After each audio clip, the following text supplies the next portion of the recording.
नमस्कार। मैं doctor DS Chauhan. इस वीडियो में आपका हार्दिक स्वागत है। हम भारत का भूगोल पढ़ रहे हैं और आज इस वीडियो में हम भारत में खनिज संसाधनों से संबंधित अध्ययन करेंगे। तो सबसे पहले हम समझते हैं कि खनिज क्या होता है, खनिज किसे कहते हैं। तो एक नॉर्मल सी परिभाषा हम खनिज की दे सकते हैं और वो ये है कि ऐसी सारी वस्तुएं, चीजें या पदार्थ जो किसी खान से खोद कर निकाली जाती हो उसको हम खनिज कह सकते हैं सामान्य भाषा में।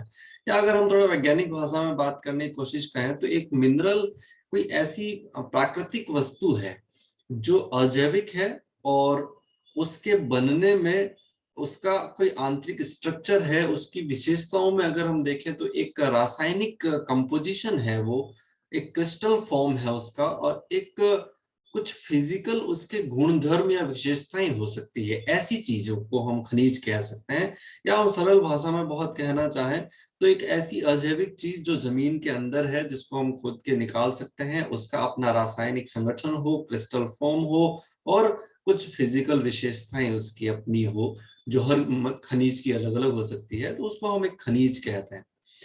अगर इंटरनेशनल मिनरलोलॉजिकल एसोसिएशन IMA की बात करें तो उन्होंने कहा है कि दुनिया में 5327 खनिज हैं, या हम मोटे तौर पर कह सकते हैं कि 5300 से ज्यादा खनिज दुनिया भर में मौजूद हैं, और उनमें से लगभग 100 के आसपास भारत के अंदर खनिज मौजूद हैं। तो हमारा देश खनिज संसाधनों में एक बहुत ही संपन्न देश है, एक आत्मनिर्भर देश भी हम मान सकते हैं। हालांकि कई सारे मिनरल्स को हम आयात भी करना होता है, लेकिन फिर भी एक अच्छी स्थिति में भारत खनिजों की दृष्टि से है।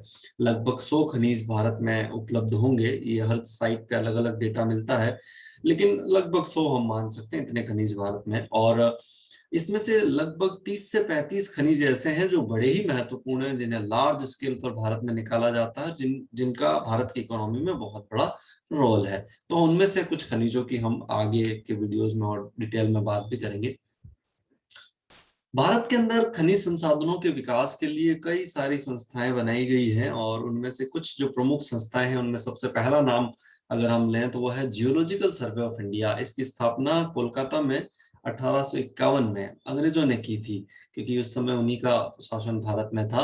और मूलतः ये उस समय जब स्थापित की गई थी तो उसका मुख्य जो उद्देश्य था वो था कोयला का पता लगाना, कोयले का रिजर्व्स का पता लगा, क्योंकि नई नई रेलें चलाई गई थी उस समय, और रेलों के लिए बहुत ज्यादा रेलों का उनको विकास भी करना था, और रेलें उस समय कोयले से चलती थी। तो इसलिए वो कोयला उनको चाहिए था। तो उन्होंने क्या किया कि भारत में कोयला कहाँ कहाँ है उसका सर्वे करने के लिए और उनको पता लगाने के लिए संस्था की स्थापना उन्होंने बाद में की। और खैर ये तो प्रिलिमिनरी एक उद्देश्य था, लेकिन बाद में इसने भारत में पूरे जियोलॉजिकल सर्वे किया और पूरे भारत में खनिजों के विकास के लिए इन्होंने अपना बहुत महत्वपूर्ण रोल अदा किया इस पूरी संस्था में, और अभी भी कर रही है। इसके जो रीजनल सेंटर्स हैं वो लखनऊ, जयपुर, नागपुर, हैदराबाद, शिलोंग और कोलकाता में तो खैर है ही। तो इस तरह से सारे रीजनल सेंटर है जो अपने अपने क्षेत्र का सर्वे करते हैं और मिनरल्स के बारे में पता लगाते हैं। और ये सीधा खनन मंत्रालय जो भारत सरकार है उसके अधीन काम करने वाली संस्था है। नेक्स्ट है इंडियन ब्यूरो ऑफ माइंस। 1948 में इसको स्थापित किया गया था नागपुर के अंदर। और इसके जो मुख्य उद्देश्य हैं उनमें अगर हम देखें तो to promote systematic and scientific development of mineral resources, जो खनिज संसाधन है उनका व्यवस्थित और वैज्ञानिक तरीके से विकास करना, चाहे वो ऑनशोर हो, ऑफशोर हो, कहीं पर भी हो, जमीन पर हो, जल में हो। अप्रूवल ऑफ माइनिंग प्लान्स, जो बड़े बड़े माइनिंग खनन प्लान है उनको अप्रूवल देना इसका काम है। और साथ ही खनिज जो निकाले जाते हैं या जो खनन प्रोसेस है उसके पर्यावरण पर जो नेगेटिव इम्पैक्ट पड़ते हैं उनका असेसमेंट करना, उनका इस तरह से देखना कि कोई माइनिंग एक्टिविटी की वजह से पर्यावरण पर बहुत नेगेटिव इम्पैक्ट ना पड़े। तो ये भी यही संस्था देखती है, Indian bureau of mines, IBM short form में हम कहते हैं इसको। नेक्स्ट अगला है मिनरल एक्सप्लोरेशन कॉर्पोरेशन लिमिटेड, इसको MECL भी कहते हैं। 1972 में इसका हेडक्वार्टर भी नागपुर के अंदर है। और ये जो संस्था स्थापित की गई ये ऑटोनोमस पब्लिक सेक्टर में है। हालांकि ये भी खनन मंत्रालय के अधीन ही काम करती है भारत सरकार में, पर ऑटोनोमस पब्लिक सेक्टर की कंपनी है। और इसका जो मिशन है to provide high quality, cost effective and time bound geo scientific services for exploration and exploitation of minerals. खनिजों के अन्वेषण के लिए, उनके खनन के लिए, खोज के लिए जो जियो साइंटिफिक सर्विसेज है वो देना, ये इसका मूल जो काम है वो है। और अगर हम देखें तो ये MECL जो है वो बनने के बाद से लेकर अभी 2021 तक लगभग 1547 प्रोजेक्ट्स पूरे कर चुका है भारत के अंदर, जो विभिन्न प्रकार के खनिजों के बारे में है। और लगभग इसने 1,85,410 मिलियन टन खनिज इसके बारे में पता लगाया है, जो मूल कई सारे खनिजों के बारे में है।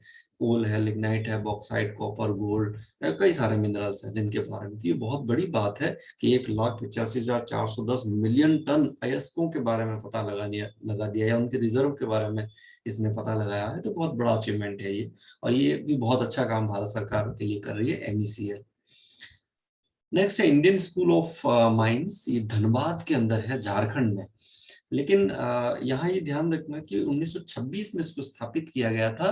वायसराय जो लॉर्ड इरविन थे उन्होंने, और उस समय ये जो इसकी जो स्थापना हुई वो बाद में फिर बदल दी गई, इंडियन इंस्टीट्यूट ऑफ टेक्नोलॉजी बना दिया गया, IIT इसको कहते हैं। ये 2016 में हुआ।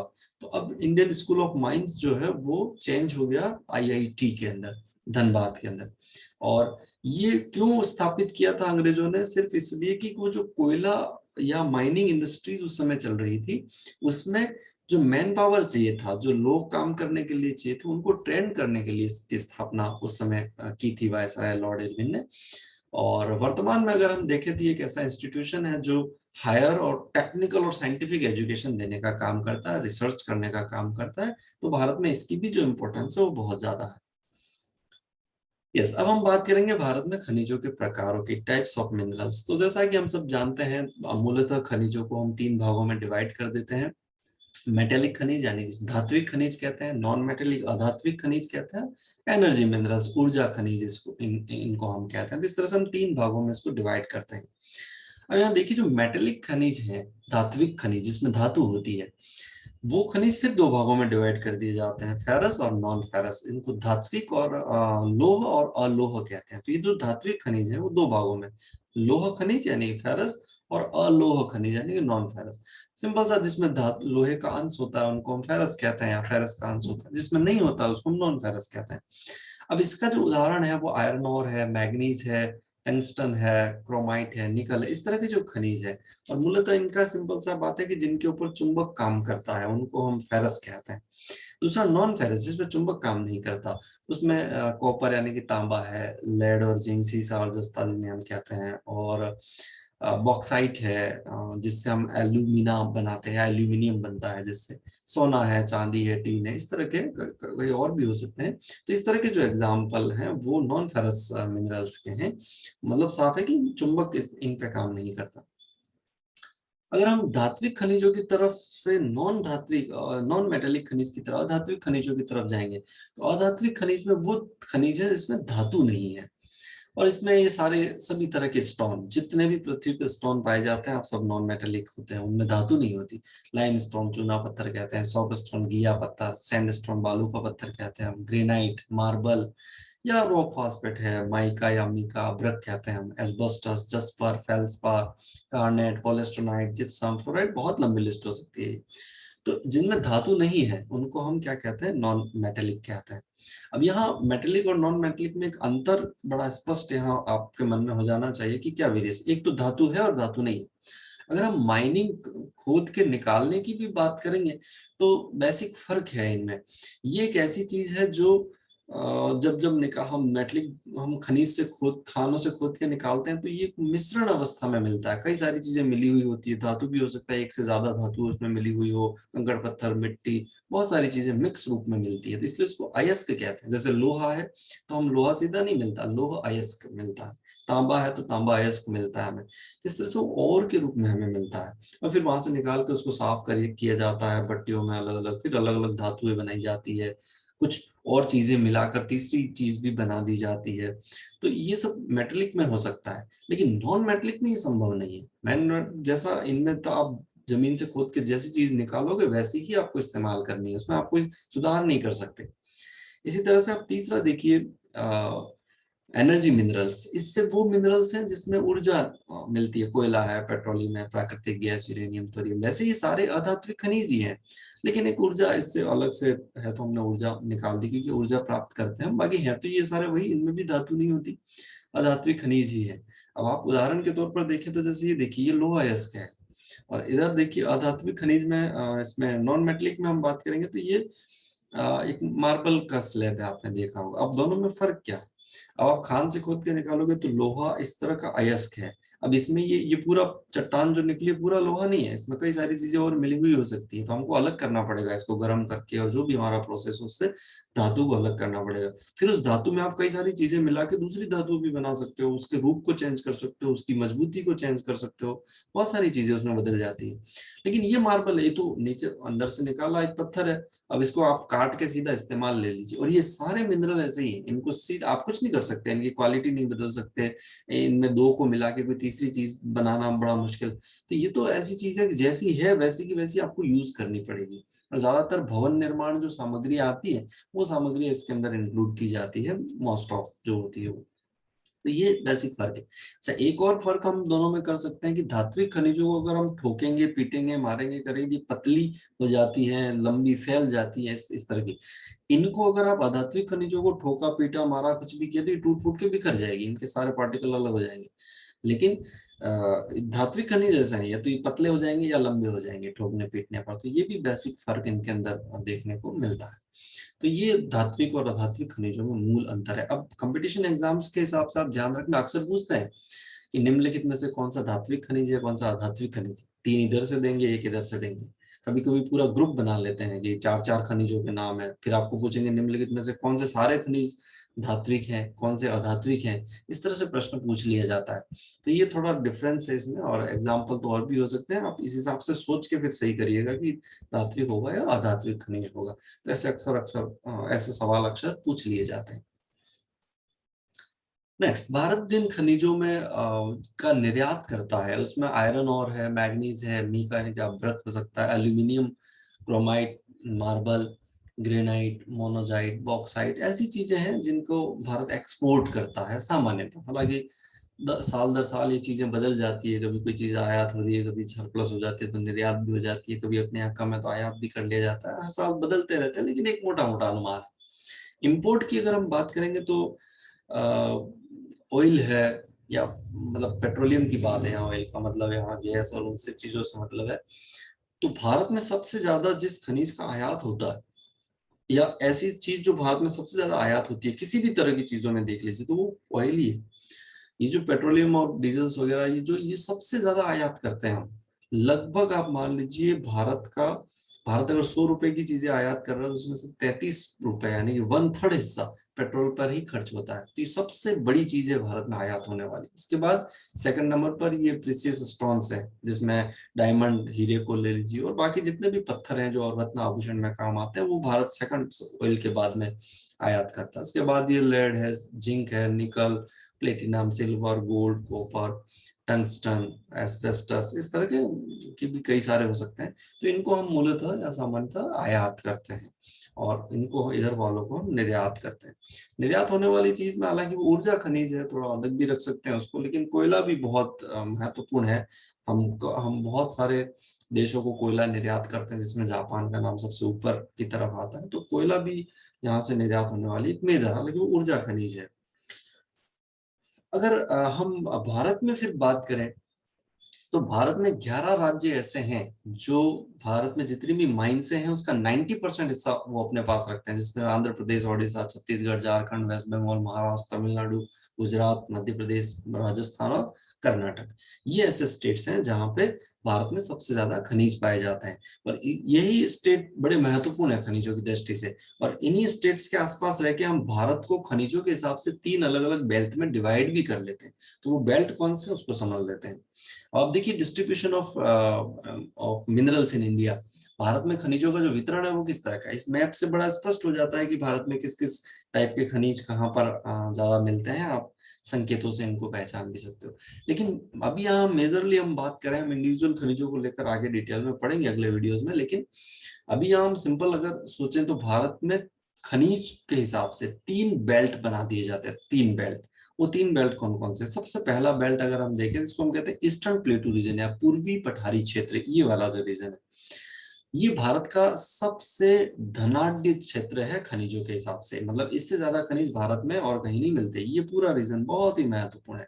और इसमें कौन कौन से स्टेट्स आते हैं? झारखंड सबसे बड़ा नाम। भारत में सबसे ज्यादा खनिज अगर कहीं पाए जाते हैं तो वो झारखंड में ही पाए जाते हैं। और वहाँ एक पठार है जिसका नाम है छोटा नागपुर का पठार।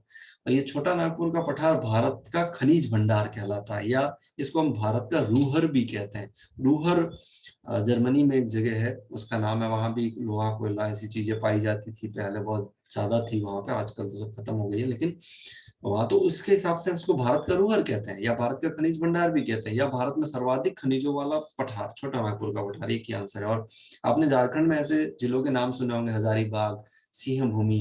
ये बहुत बड़े नाम है भारत में खनिजों के हिसाब से। बहुत ज्यादा खनिज इन दोनों डिस्ट्रिक्ट्स में पाए जाते हैं वहां पे, और आगे इनके नाम आएंगे भी, सही हम बात करेंगे तब।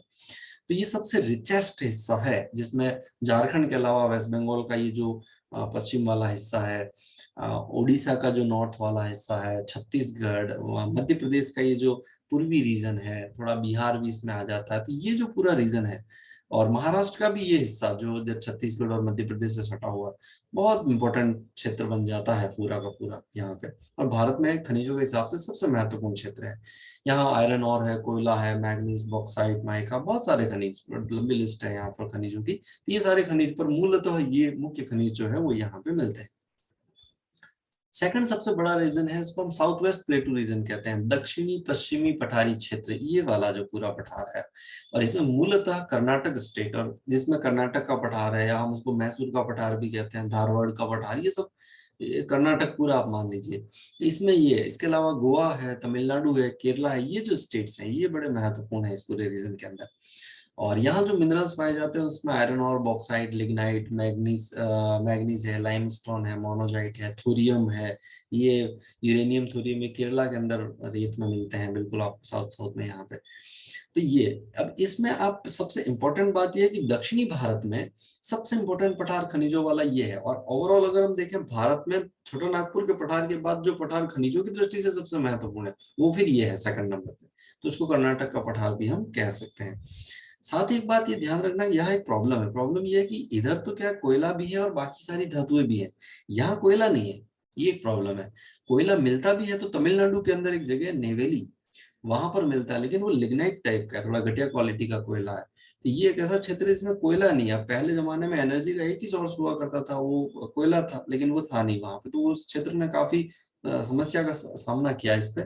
आजकल तो जल विद्युत और बाकी सारी ऊर्जा के संसाधन आ गए तो इतनी समस्या नहीं है, लेकिन फिर भी इसमें कोयले का अभाव है एक तरह से, हम कहें तो।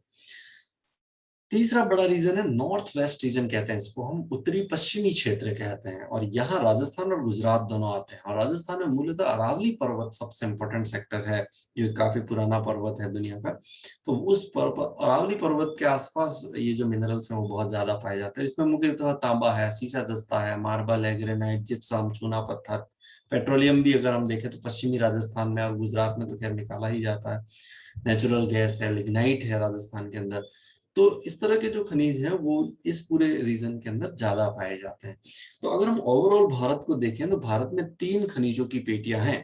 पहली पेटी ईस्टर्न प्लेटू, सबसे इंपॉर्टेंट है, पूर्वी पठारी क्षेत्र सबसे महत्वपूर्ण क्षेत्र। और इसमें झारखंड में छोटा नागपुर का पठार, छोटा नागपुर में भी हजारीबाग है, सिंह भूमि है, ऐसे डिस्ट्रिक्ट बहुत इंपॉर्टेंट है। दूसरा कर्नाटक का पठार, और तीसरा अरावली रीजन इधर हम कहें, जो गुजरात और राजस्थान दोनों में फैला हुआ। अब भारत में खनिज नहीं कहाँ है? उत्तरी भारत में ज्यादातर खनिजों का अभाव है। इन सब में देखो छिटपुट छिटपुट कुछ कुछ खनिज ही पाए जाते हैं। गंगा के मैदान में विशेष तौर पर खनिजों का अभाव पाया जाता है। पंजाब से लेके वेस्ट बंगाल का ये जो हिस्सा झारखंड से जुड़ा हुआ है उसको आप छोड़ दीजिए, बाकी वेस्ट बंगाल में खनिज नहीं है, कि जहाँ जहाँ पूरा डेल्टाई रीजन है। तो ये पूरा बेल्ट जो है खनिजों का अभाव है। सेवन सिस्टर में भी ज्यादा खनिज नहीं पाए जाते हैं, इक्का दुक्का कुछ कुछ खनिज कहीं कहीं आपको देखने को मिलेंगे। महाराष्ट्र में या तो इसके पूर्वी शोर पे या फिर पश्चिमी, सेंट्रल महाराष्ट्र में फिर खनिजों की थोड़ी सी कमी हमें दिखाई देती है। तो इस तरह से भारत में जो खनिजों का डिस्ट्रीब्यूशन है उसको हम इस मैप से समझ सकते हैं। अब हम भारत में खनिजों की जो इम्पोर्टेंस है उसको देखते हैं कि भारत में खनिज किस तरह से महत्व है। तो कुछ फैक्ट हैं जो हमें ये कह रहे हैं कि खनिज कितना महत्वपूर्ण है। एक तो लगभग 11 मिलियन लोगों को इसने रोजगार दे रखा है, तो ये बहुत बड़ी बात हो जाती है। भारत का अगर हम टोटल एरिया देखें तो उसके लगभग 17% भाग पर खनिज रिजर्व्स हैं, मतलब वहाँ भंडार है खनिजों के। लेकिन अभी हम खनन केवल इसके 0.25% एरिया पर ही कर रहे हैं, बाकी सारे रिजर्व हमारे सुरक्षित हैं। इसके बाद हम देखें, अगर प्रोडक्शन की बात करें तो अभी जो वर्तमान के डेटा है वो ये कह रहे हैं कि 1.25 लाख करोड़ वार्षिक खनिजों का उत्पादन हम कर रहे हैं पैसों में। ठीक है, ये पैसों में है। और ये तो हम अब खुद उसको मतलब प्रोड्यूस कर रहे हैं, जबकि हम आयात ज्यादा करते हैं खनिजों का। 2.5 लाख करोड़ का हम आयात वर्तमान में कर रहे हैं। अगर हम जीडीपी के साथ इसको देखने की कोशिश करें तो भारत की लगभग 2.5% जो जीडीपी है उसमें उसका खनिजों का रोल जो 2.5% है जीडीपी में टोटल। तो ये सब चीजें ऐसी हैं जो अपने आप ही करती है। और दूसरा, भारत में कई सारे ऐसे उद्योग हैं जिनके लिए कच्चा माल जो है वो खनिजों से ही मिलता है, और ऐसे उद्योग धंधों की बात भी हम अगले टॉपिक्स में करेंगे आगे की तरफ। अगर हम कुछ कानून और नियमों की बात करें तो भारत के अंदर mines and mineral development regulation act बनाया गया था 1957 में। लेकिन इस एक्ट में अब कुछ उसको बदल के नया कर दिया गया, अमेंडमेंट कर दिया गया। तो उसका नाम है mines and mineral development and regulation amendment act. ये 2015 से ही करते करते अभी 2021 में इसका फाइनल ड्राफ्ट हमारे सामने आ गया है। साथ ही यहाँ ध्यान रखने, राष्ट्रीय मिनरल पॉलिसी ये 2 बार आई है अब तक। एक तो 1993 में और एक 2019 के अंदर भी आई है, जिसको नया कर दिया गया है काफी। और इन दोनों का मतलब जो है या उद्देश्य हम कहें कि दोनों क्यों 2021 में हम अमेंडमेंट एक्ट क्यों लाए या नई मिनरल पॉलिसी भी हमने क्यों बनाई, वो इसलिए बनाई क्योंकि हम यानी कि वर्तमान में भारत सरकार ये चाह रही है कि हमारा जो वर्तमान का जो जो मिनरल प्रोडक्शन है उसको हम अगले 7 साल में डबल कर दें, मतलब 200% आउटपुट कर दें उसको। तो इस उद्देश्य के लिए ये नए जो प्रावधान किए गए हैं वो इस एक्ट के अंदर और इस पॉलिसी में हमें नजर आते हैं। ये दोनों नई चीजें हैं भारत के लिए। अब हम भारत में खनिजों से रिलेटेड कुछ प्रॉब्लम्स हैं उनकी बात कर लेते हैं। तो सबसे पहली प्रॉब्लम्स तो वही है जो हम जानते हैं, इससे वायु प्रदूषण होता है, इससे जल प्रदूषण होता है, ध्वनि प्रदूषण होता है, लैंड पॉल्यूशन होता है। सभी चारों तरह के प्रदूषण इससे बहुत ज्यादा फैलते हैं। आप इस इमेज के अंदर देख सकते हो क्या किस तरह से पॉल्यूशन हो रहा है। अब ये जमीन क्या काम आएगी पीछे बची हुई। आप एयर पॉल्यूशन देखिए, कितनी मिट्टी धूल वगैरह उड़ती रहती है सब जहाँ खनन होता है वहां। तो बहुत ज्यादा प्रॉब्लम्स है सभी तरह के पॉल्यूशन को लेके। इलीगल माइनिंग एक बहुत बड़ा है। अब जैसे इस इमेज में आप देख सकते हो कि कहाँ खड्डा खोद के हर लोग जहां मर्जी में खोदने लग जाते हैं। तो जितनी खाने मुझे लगता है कि सरकार नहीं चला रही है, इतनी इलीगल माइनिंग भी हो रही है, मतलब चोरी छिपे खनिज निकल रहे हैं और लोग वहां बेच रहे हैं। और इस तरह की चीजें भारत में बहुत होती है। इरोजन होता है बहुत ज्यादा, क्योंकि खानों को ज्यादातर खुला छोड़ दिया जाता है या मिट्टी पकड़ के इधर उधर ही कहीं आसपास की जगहों पे डाल दी जाती है, वहां से फिर वो उड़ती है हवा के साथ साथ, वर्षा के पानी के साथ में। तो बहुत इरोजन, सॉइल इरोजन की प्रॉब्लम है। जहां जहां भी खनन कार्य हो रहा है वहां सारे फॉरेस्ट काट दिए जाते हैं, और फॉरेस्ट कटेंगे तो फिर लॉस ऑफ बायोडाइवर्सिटी होगा, जैव विविधताएं खत्म होगी।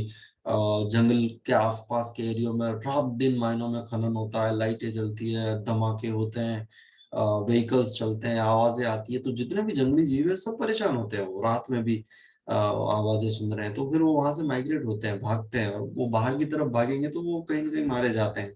ये सिंपल सी बात है। ये वैसा ही है जैसा अगर हम ये कहें कि रात में हम सो रहे हैं और हमारे घर में आके कोई धमाके करे, कोई पटाखे फोड़े, कोई गाड़ी चलाए, कोई आवाज करे, तो हमें कैसा लगेगा।